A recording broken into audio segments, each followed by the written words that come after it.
പരിശുദ്ധ അമ്മ. All glory be to the Father, and to the Son, and to the Holy Spirit, as it was in the beginning, is now, and ever shall be, world without end. Amen. സ്നേഹമുള്ള സഹോദരി സഹോദരന്മാരെ, യഥാർത്ഥ മരിയഭക്തി എന്ന പുസ്തകത്തിലൂടെ വിശുദ്ധ Luis the Montfort നമ്മളൊക്കെ കൊണ്ടു നടക്കുന്ന മരിയഭക്തി അത് യഥാർത്ഥമാണോ യഥാർത്ഥമല്ലാത്ത മരിയഭക്തിയാണോ എന്ന് പരിശോധിക്കുവാൻ ഈ ദിവസങ്ങൾ നമ്മെ ക്ഷണിക്കുകയാണ്. ഇന്നത്തെ ഈ ടോക്ക് പരിശുദ്ധ അമ്മ 18 എന്ന ടോക്കിൻ്റെ തുടർച്ചയാണ്. യഥാർത്ഥമല്ലാത്ത മരിയഭക്തിയെയും യഥാർത്ഥമല്ലാത്ത മരിയഭക്തരെയും വിശുദ്ധ ലൂയിസ് ദി മോൺഫോർട്ട് ഇവിടെ നമുക്ക് കാണിച്ചു തരികയാണ്. അതിൽ കഴിഞ്ഞ ടോക്കിൽ പരിശുദ്ധ അമ്മ 18 1 വിമർശകരെക്കുറിച്ചും 2 സംശയാലുക്കളെക്കുറിച്ചും പങ്കുവയ്ക്കുകയുണ്ടായി. ഇന്ന് മൂന്നാമത്തെ യഥാർത്ഥമല്ലാത്ത മരിയഭക്തരായ ബാഹ്യഭക്തരും തുടർന്നുള്ള മറ്റ് ചില സാഹചര്യങ്ങളും വിശുദ്ധ ലൂയിസ് ദി മോൺഫോർട്ട് വെളിപ്പെടുത്തുകയാണ്. 3 ബാഹ്യഭക്തർ. മാതാവിനോടുള്ള ഭക്തിയെല്ലാം പുറമേ ചെയ്യുന്ന പല കാര്യങ്ങളിൽ ഒതുക്കി നിർത്തി തൃപ്തിപ്പെടുന്നവരാണ് ഇവർ. ആന്തരികമായ ഒരു ചൈതന്യവുമില്ലാത്ത ഇവർക്ക് ബാഹ്യമായ പുറമേ ചെയ്യുന്ന ചില ഭക്തി പ്രകടനങ്ങളിൽ മാത്രമേ അഭിരുചിയുള്ളൂ. കൊന്തകൾ പലതും തിടുക്കത്തിൽ ഇവർ ചൊല്ലിക്കൂട്ടും. യാതൊരു ശ്രദ്ധയും കൂടാതെ ധാരാളം ദിവ്യബലികളിൽ ഇവർ സംബന്ധിക്കും. ഭക്തി ഒട്ടുമില്ലാതെ മരിയൻ പ്രദക്ഷിണങ്ങളിൽ ഇവർ പങ്കെടുക്കും. എല്ലാ മാതാവിൻ്റെ സഖ്യങ്ങളിലും കൂട്ടായ്മകളിലും ഇവർ അംഗങ്ങളായിരിക്കും. പക്ഷേ ജീവിത നവീകരണത്തിന് അല്പം പോലും ഇവർ ശ്രമിക്കുകയില്ല. ദുഷ്പ്രവണതകളെ അമർത്തുവാൻ ചെറുവിരൽ പോലും അനക്കാത്തവരാണ് ഇക്കൂട്ടർ.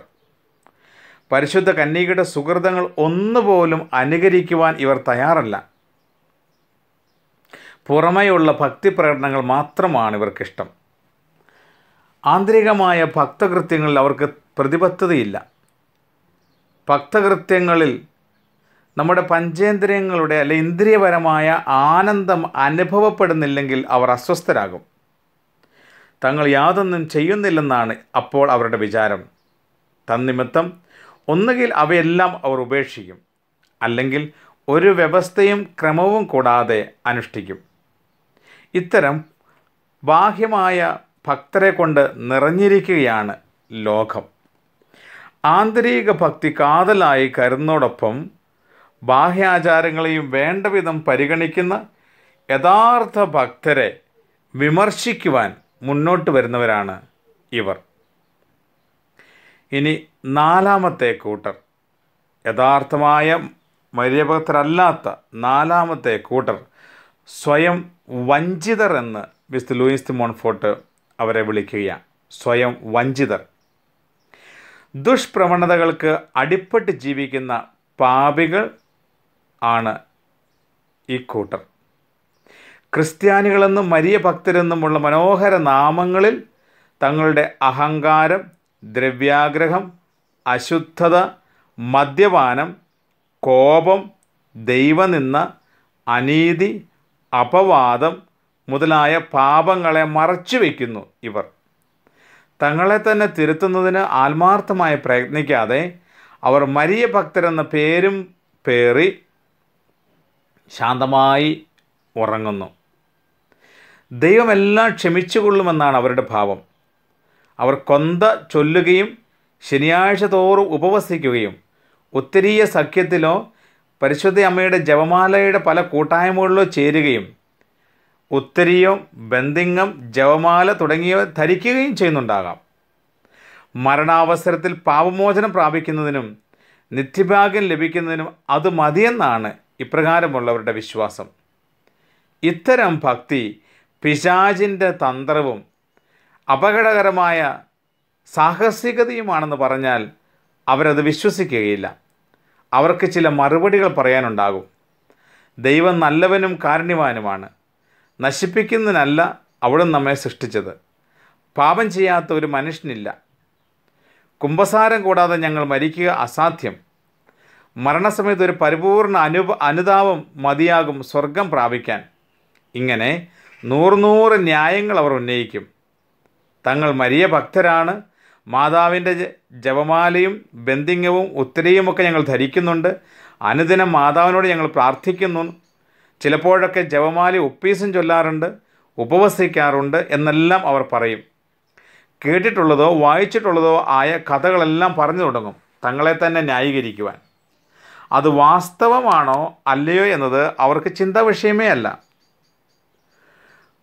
ചാവുദോഷത്തോടെ മരിച്ചവർ, അതായത് 10 പ്രമാണങ്ങൾക്കെതിരായി പാപം ചെയ്ത് മാരക പാപത്തിൽ മരിച്ചവർ പാപമോചനം നേടുവാൻ പുനർജീവിച്ചതും കുംഭസാരം കഴിയുന്നത് വരെ വിസ്മയകരമായ വിധം ആത്മാവ് അവരിൽ നിന്ന് പിരിയാതിരുന്നതും ഇപ്രകാരമുള്ള ചില കഥകൾ, സംഭവങ്ങൾ അവർ വിവരിക്കും.